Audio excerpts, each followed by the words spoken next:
Salut à tous et bienvenue, semaine 48 pour Tarif et News. Alors, on y va, le programme de la semaine. Alors, demain, je serai avec Max de Colonel Studio et puis on regardera les figues de la commu. Comme d'habitude, on va pouvoir critiquer un peu les peintures, donner des conseils, voilà, pour avancer, se moquer des plus fervents participants, histoire qu'on ait toujours cette bonne ambiance qui caractérise les reviews figues de la commu. Et puis, on rattrape pas mal de retard parce que là je crois qu'on est à 3 mois d'avoir rattrapé le retard, donc c'est plutôt bon, donc je vais continuer comme ça et puis je pense qu'il y aura peut-être encore une autre review, d'autres reviews d'ici la fin de l'année, donc voilà, n'hésitez pas à poster vos figues sur la commu, sur le groupe Facebook. Voilà, mercredi 29 pour les abonnés Tipeee, il y aura la replay du montage de la grosse bébête crevette, vous la verrez plus en détail dans Conquest le Mag, mais c'est vraiment une super grosse figurine. Ensuite, jeudi 30, eh bien, à 18h, du lore Warhammer 40 000.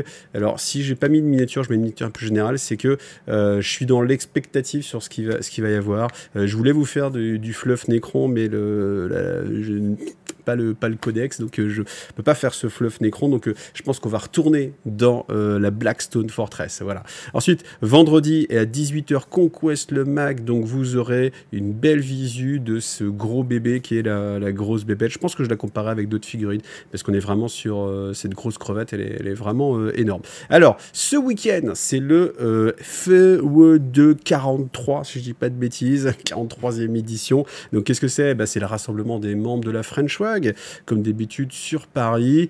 Il va y avoir moi, il va y avoir l'ami Mar, et puis voilà, donc je serai là-bas le samedi, si on a l'occasion de se croiser, n'hésitez pas à me faire un petit coucou, voilà. Ensuite, à 18h, pour les abonnés sur Tipeee, il y aura la rediffusion de l'apéro Figouze, qui était vraiment sympa. Je passais vraiment un bon moment avec vous sur cet apéro Figouze, donc je pense que voilà, on le refera de temps en temps, régulièrement, c'est souvent, au moins tous les mois, je pense que c'était vraiment assez sympa. Et ensuite, sur la chaîne Wargame Lore IGTV, parce que j'ai une chaîne YouTube spécifique pour le lore, je vous invite à aller vous abonner à cette chaîne si vous aimez le lore sur IGTV. Vous avez le lien dans chacune des vidéos.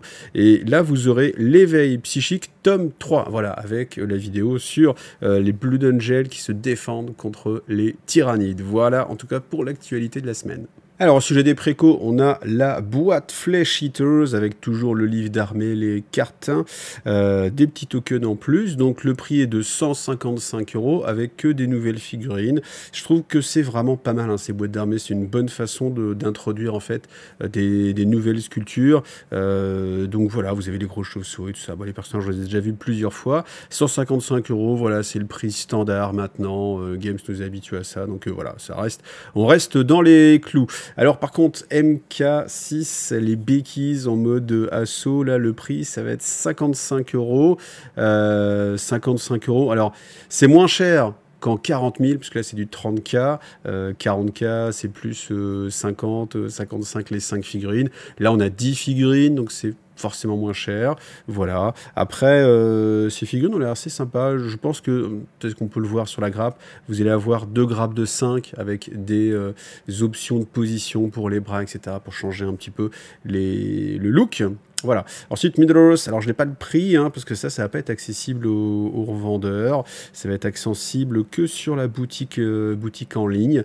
Dommage, j'aimerais bien savoir le prix de cette boîte de plastique transparent, voilà. À voir si c'est encore beaucoup joué ou pas, le Seigneur des Anneaux. Il y a des gens qui jouent encore, ça c'est clair. Maintenant, est-ce que ça fait beaucoup de ventes chez Games Workshop ou pas, on verra. Enfin, on verra, je ne sais pas.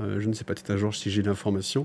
Je vous la donnerai. Voilà, en tout cas, ces des figurines sont assez particulières parce qu'elles sont en plastique transparent, colorisé. Voilà, avec un petit peu de bleuté, je pense, un clear blue plastique. Donc voilà, à voir ce que ça va donner. En vrai, je serais curieux de voir vraiment un unboxing de ça avec les figurines en vrai, parce que là, il y a un petit coup de retravail dessus. Je suis curieux de voir ce que ça donne. Ensuite, le White Dwarf qui va sortir. Alors, d'Agrotsmasgit, qui en français s'appelle Ville de Noël Obscur, à 32,50 €. Donc ça, vous pourrez le commander tout le mois de décembre. Donc voilà, perdez pas trop de temps si vous le voulez. Alors franchement, la figurine est très très réussie. Moi, je trouve vraiment très bien. En plus, la peinture, ça tabasse parce que là, on a vraiment l'impression de voir une boîte de Terminator.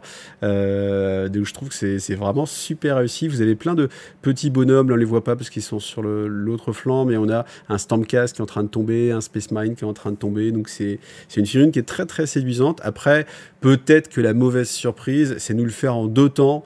Et ceux qui se disent tous les ans, allez, j'achète le gob de Noël, bah là, ils se retrouvent avec un deuxième gob de Noël à acheter. Peut-être la moins bonne surprise après si vous êtes collectionneur et que au diable l'avarice, et bien du coup ben, voilà, vous êtes content parce que vous avez une autre figurine. Et ensuite une sortie que personne n'avait venir, les touffes d'herbe rouges. Voilà, donc pour faire un monde alien ou pour faire le monde d'Akshi, on verra.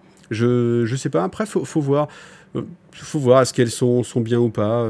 C'est difficile à juger. En fait, ce qui se passe sur les touffes, c'est que de temps en temps, celles de Games, à une époque, elles étaient vraiment classe. Puis après, ils avaient changé un petit peu les choses et elles étaient brillantes. C'est-à-dire comme s'il y avait un vernis brillant. Enfin, il y avait un côté très synthétique. Et bah, quand vous mettez vos terres, faut pas qu'elles brillent en fait. Et du coup, c'était assez gênant. Donc là, j'espère que ces touffes ne vont pas briller. Après, je vous rappelle qu'il y a vraiment plein de fabricants de touffes. Vous avez Army Painter, par exemple, qui propose pas mal de choses.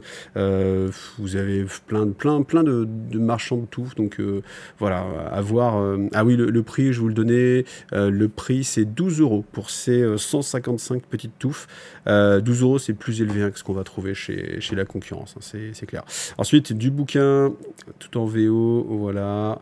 Voilà. Rien de spécial, on passe à la suite. Alors, je le fais jamais, et comme j'étais vraiment curieux de voir le prix de ce véhicule, j'ai été voir le prix de l'Ironhead Squad Prospector 155. Alors, j'avais pas mis le sondage, je voulais mettre le sondage sur le prix que pouvait coûter ce magnifique véhicule. Moi, je trouve vraiment que la figurine, elle est très réussie. Après, l'avoir en résine Forge World, ça fait réfléchir. Maintenant, on m'a dit qu'a priori, sur les nouvelles figurines Forge World, maintenant, il y avait une nouvelle résine qui la rendait un peu plus souple et qui la rendait plus facilement travaillable. Donc, est-ce que c'est vrai ou pas? Est-ce que vous avez confirmation? Est-ce qu'il y a un magnifique YouTuber qui a fait des vidéos là-dessus parce qu'il a acheté du Forge World récemment? En tout cas, si vous avez l'information, eh bien, n'hésitez pas à la partager, en tout cas en commentaire, pour qu'on puisse en discuter. Parce que c'est vrai que c'est intéressant de voir l'évolution justement des résines. Et quand il y a un changement majeur comme ça, avec un changement de résine chez Forge, bah, ça m'intéresse. Ça m'intéresse. Même si, honnêtement, c'est vrai que là, je ne me vois pas mettre 155 € dans cette figurine, plutôt pour l'utiliser en plus comme un décor. Ça fait cher, hein, pour ce prix-là, on peut avoir une table.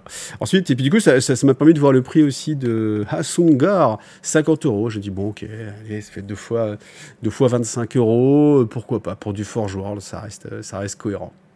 Donc pas de résultat de sondage cette semaine, parce que j'ai pas fait de sondage la semaine dernière, mais du coup j'en profitais pour faire un sondage cette semaine, et ça va être un sondage un peu particulier, je vais profiter de vous avoir au sujet des vidéos de la chaîne. J'aimerais savoir qu'est-ce que vous regardez le plus sur la chaîne. Alors bien sûr, je vois les nombres de vues, là on voit un peu les nombres de vues sur les vidéos, mais je me pose la question aussi, vous voyez un truc comme Légion le Mag, moi je trouve que c'est vraiment hyper intéressant, hyper pertinent, parce que on couvre beaucoup de jeux différents, ce qui veut dire que bah, si vous regardez ça, vous avez vu 5, 6, 7, 8 jeux différents, des décors, des produits, donc je trouve ça vraiment intéressant. Après, c'est pas ce qui est le plus vu forcément, parce que c'est pas du Games Workshop, on est bien d'accord. Maintenant, moi comme je suis sur une chaîne qui est quand même multijeu, je me dis, bah, les gens quand même sur IGTV, ils sont censés quand même aimer le multijeu, mais peut-être pas que, peut-être qu'on a, je pense aussi qu'il y a des gens qui préfèrent que Games et qui regardent pas le reste du contenu. Il y a aussi l'inverse, des gens qui regardent en dehors de Games et pas Games Workshop. Mais du coup, je vais vous faire un petit sondage.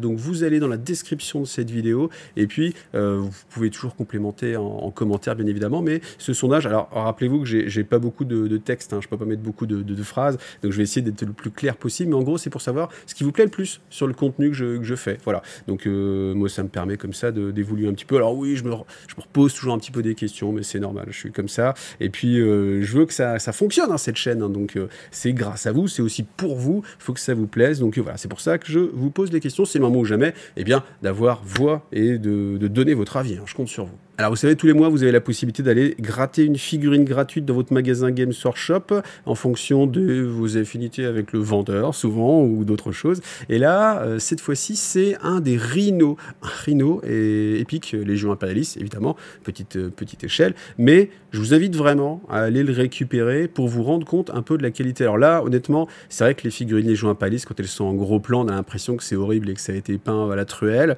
Mais les figurines, elles sont vraiment bien sculptées. Donc je vous invite à les regarder pour vous faire un avis sur ce que peut faire Games Workshop justement en termes de finesse sur la figurine. En plus, comme ça, comme c'est le patron du Games qui l'a monté, c'est lui qui s'est occupé de mettre plein de petites cheminées et vous n'avez pas galéré parce que les petites cheminées, celles-ci, elles sont vraiment toutes petites. Hein, donc quand j'ai mettais, c'était vraiment galère.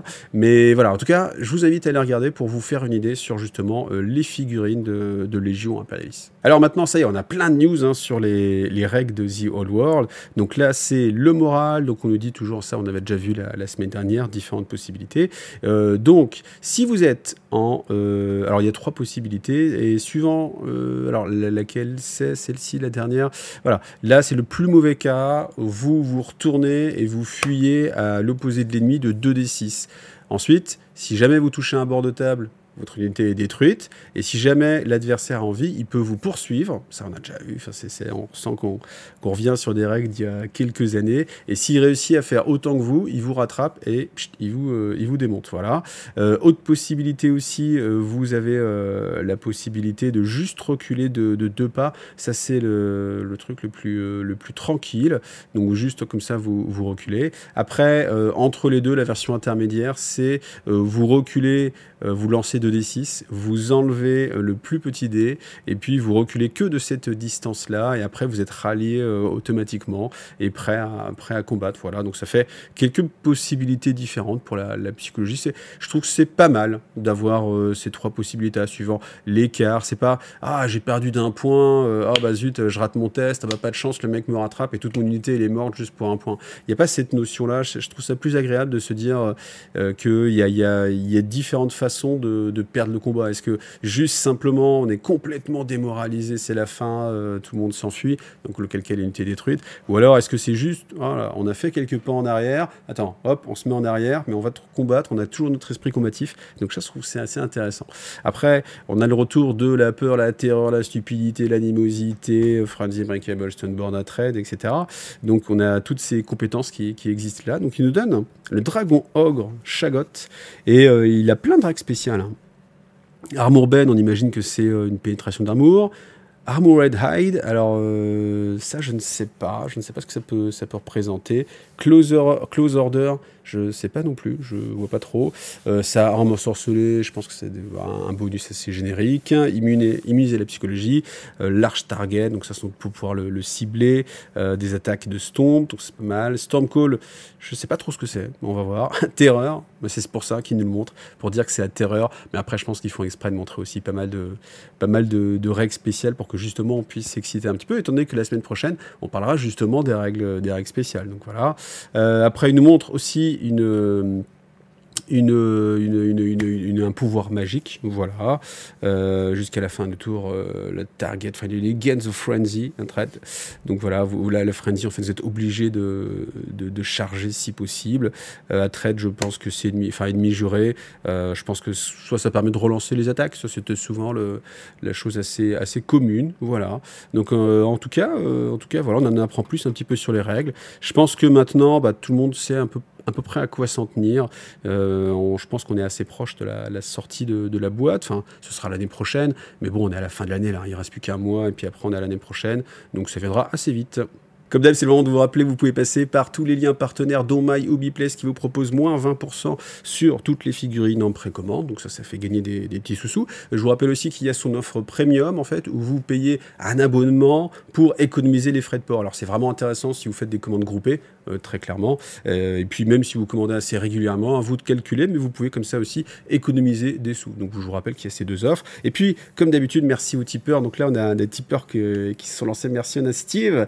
Et puis Meg Minger qui augmente un petit peu son type encore. Écoute, merci énormément. Merci à vous tous qui me permettez de comme ça de continuer. Je vous le répète toutes les semaines. C'est peut-être un petit peu lassant, mais en même temps, il faut toujours rappeler les choses parce que si j'en parle plus, après, voilà, les gens oublient, pensent que la IGTV tourne tout seul et qu'il n'a pas besoin de vous, le gars. Mais en fait, si, le gars, il a besoin de vous. Donc voilà, n'hésitez pas si vous avez envie de soutenir. Tous les mois, toutes les semaines, il y a des tipeurs qui s'en vont. C'est normal, ça se vide d'un côté, donc il faut forcément que d'autres viennent prendre le relais et puis porter comme ça un petit peu la chaîne de mois en mois pour que on puisse aller le plus loin possible. Alors, on revient chez Necromunda avec justement quelques Delac qui sortent. Alors, je les trouve pas ultra inspirés. Alors, lui, il est sympa quand même avec sa hache qu'il est en train de nettoyer, mais enfin, sa scie plutôt, sa scie.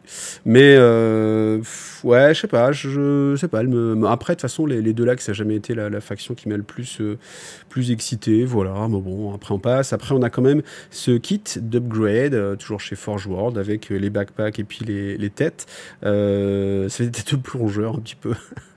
Donc voilà, les packs de cartes toujours. Voilà, rien d'ultra sexy pour moi, mais si vous continuez à jouer à Necro, grand bien vous en fasse, et bien voilà, vous avez un petit peu de nouveauté. Puis on termine vite fait avec le White Dwarf. Dans le White Dwarf, il y a une rétrospective de toutes les sorties Tyrannides. Donc ça, c'est assez intéressant. Je ne sais pas s'ils vont le faire comme ça pour toutes les factions, mais ça, vous voyez, c'est le genre de choses, le côté historique comme ça, qui peut être sympa. Voilà. Donc, et puis après, le reste, voilà, le reste, vous le trouverez dans votre magazine White Dwarf. Mais c'est vrai, comme on parlait de Tyrannides, je ne pouvais pas m'empêcher de parler un petit peu Titi. Et voilà, c'est tout pour cette semaine. Je vous rappelle que si vous voulez plus d'infos sur la French Wag, vous avez le groupe Facebook, vous pouvez aller dessus. Me demandez pas à moi comment on fait pour y aller, etc. Tout sera expliqué sur le groupe de la French Wag. Et puis, je prendrai sans doute des photos, etc. Donc, vous aurez un petit compte rendu une fois que ça sera, une fois que j'y aurai été. Déjà, je serai revenu et que j'aurai le temps de m'en occuper. Voilà. Après, dernière chose, ceux qui se demandent quand est-ce que ça va venir Gathering Storm, le truc, c'est que j'essaie de planifier mes vidéos. Bien sûr, les vidéos, peuvent pas sortir le jour où j'ai envie, enfin c'est-à-dire ça me demande du temps de préparer ces vidéos, et sur Gathering Storm il y a beaucoup de travail parce que comme je vous l'ai dit, je veux que tout le bouquin soit géré en une seule fois, et l'idée c'est que j'attends aussi de recevoir le Codex Necron parce que je voulais vraiment vous faire des vidéos sur le lore du Codex Necron, et comme je le reçois pas, ça retarde un petit peu, donc forcément je laisse un petit peu de temps passer, etc. Donc c'est pour ça que c'est un petit peu flou en ce moment, mais bon voilà, en tout cas vous inquiétez pas, c'est prévu, ça va être prévu, je suis sûr qu'on va le faire. Faut juste être un petit peu patient et puis que moi je réussisse à dégager aussi un petit peu de temps pour pouvoir vous en parler.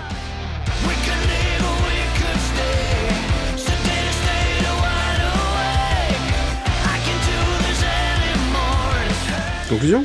Conclusion, rendez-vous demain en live avec Max de Colonel Studio, et puis voilà, après je vous laisse avec le reste du programme. Allez, à bientôt. Salut à tous. Bye.